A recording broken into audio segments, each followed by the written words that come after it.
Let's look at how we color our layered artwork in a digital software. I will be using Photoshop and I'll be using flat colors. I'll be using three tools: the zoom tool, brush tool, and the paint bucket tool. Looking at this, I have them in three layers. Ignore the other ones. The named layers are the buildings. I have them in 4 layers rather. The buildings, the fence, the middle ground, and the foreground. So if I were to turn off each one of them, I'll remain with the foreground as this, middle ground as that, the fence as that, and the background buildings like that. So we start with the foreground, and we will be using flat colors, as I said: brush, zoom, and paint bucket. So paint bucket, you will find it in this group of gradient tool, paint bucket, and 3D material tool, the shortcut for which is G. The brush tool, you will find it here, and the shortcut for that is B. It's in the group of brush, pencil, color replacement, and mixer brush tool. The other element, or the other tool I said, is the zoom tool. I will not be using this option here. I'll be using my hardware to do that. I have a tablet that has a zoom enabled touchpad, so I'll be using that instead of clicking this and going to zoom in and out. Alright, so let's begin by picking our paint bucket and enabling our first layer. What you do is you duplicate this. The shortcut for duplication is Ctrl J, or you could use the normal way and right click on the layer and come all the way here and choose duplicate layer. You may rename it however you want, or you could leave it the way it is. I prefer to leave mine the way it is. And now what we will need to access is this color cube. If you are using a different thing, it's still okay. Whatever works for you, whether it's a color wheel or a hue cube or a brightness cube. We covered that in the Photoshop workspace tutorial that I did. You could check that out on my channel. So I'll go back to my hue cube. This is what I'm most comfortable with, and then pick a random color or a color that you prefer. Once you pick, and with your paint bucket tool, a few settings I want you to bear in mind. Up here, the tolerance, let's keep it around 17 instead of 32. Make sure you have contiguous checked, because now it makes sure that you are only applying paint to areas that are enclosed. So once you have these settings and you have your color done and your opacity should be at 100%, then you simply click and it will color in. Click, click, click, click, click. So this is how we get started. As you see, we have already used 2 of the tools, the paint bucket and the zoom. But the downside of the paint bucket, yes, it is quick, but it leaves some elements of halos around our borders. So you might want to tap it a little more times than once to close it, or you go back here and turn up the figure on the tolerance.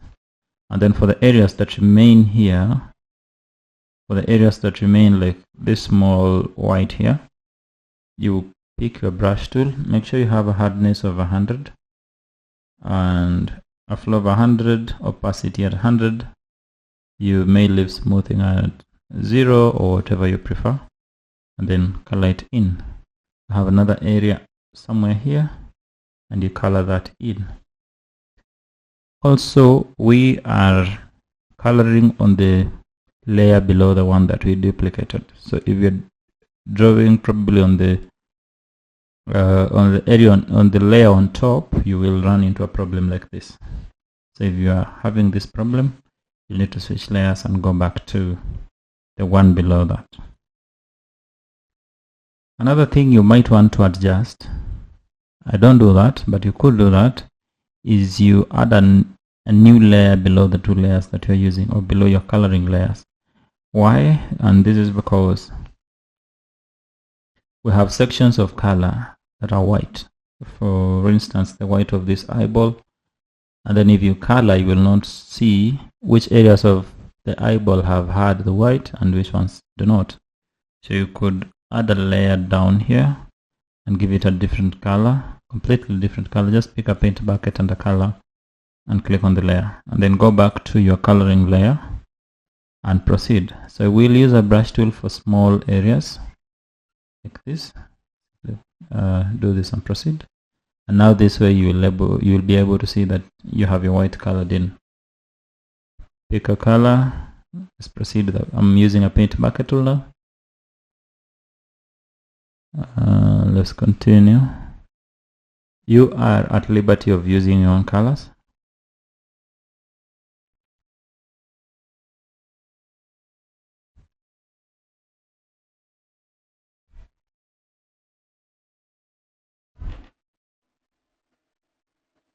Remember, the paint bucket tool is for the large enclosed areas, and the brush tool is for the smaller details, and the zoom tool is for you to get into inside the artwork and see which areas do not receive paint and paint over them using a brush tool.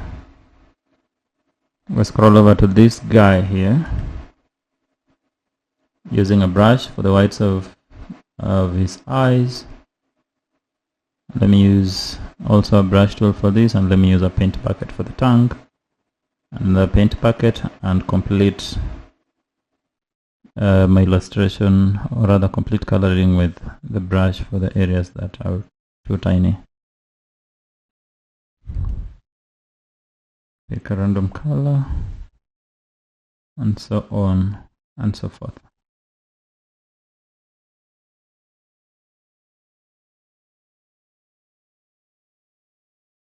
So now I'll move a bit faster.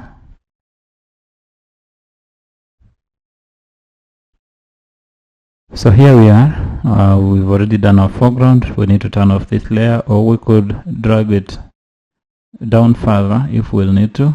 I want to just delete it. I could create another if I needed to.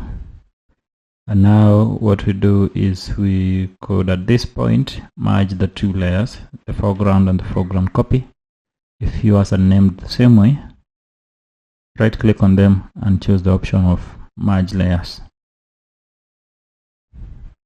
Now turn that off and let's move to the middle ground.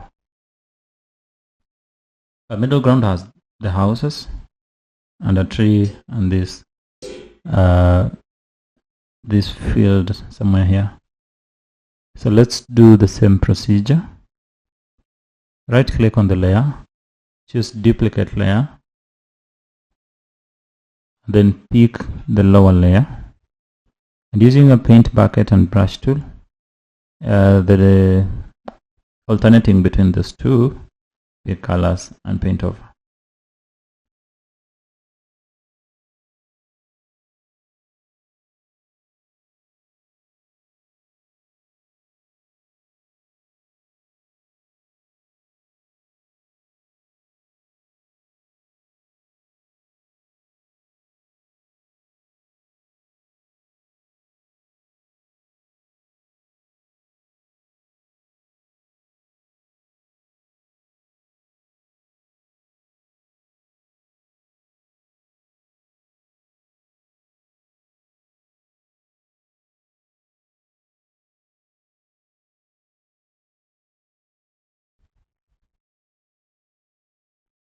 So this is how now we have colored our middle ground.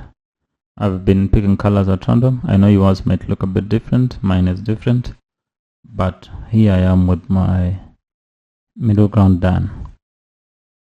So if we were to go back and turn on the foreground layer, we'll get something like this. So now this shows there's a boy here chasing something across the field, and the houses in the background. So let's move over to the fence. For your fence, pick a random color If you want to be comparing real time, you could turn on the middle ground layer and choose a color that contrasts or complements your middle ground.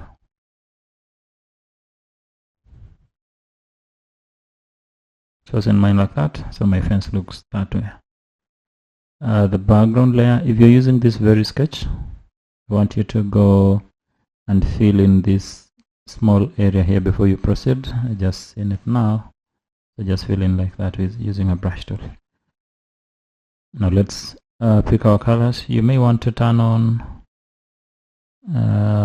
this middle ground layer. Also, we needed to merge the two layers in the middle ground, so let's do that. And then you could slightly turn off opacity so you can see what is going on behind you.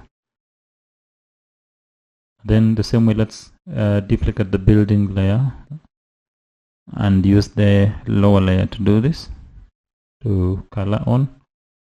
So pick your colors again.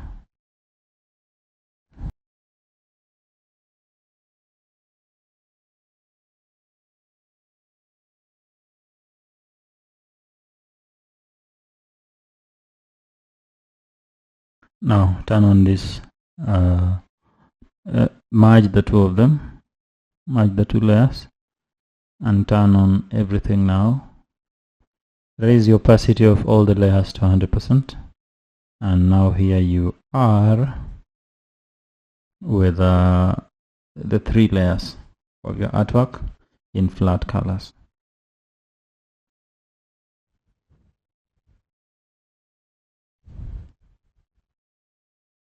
Alright, that's it for today, and I wish to see you in my next video.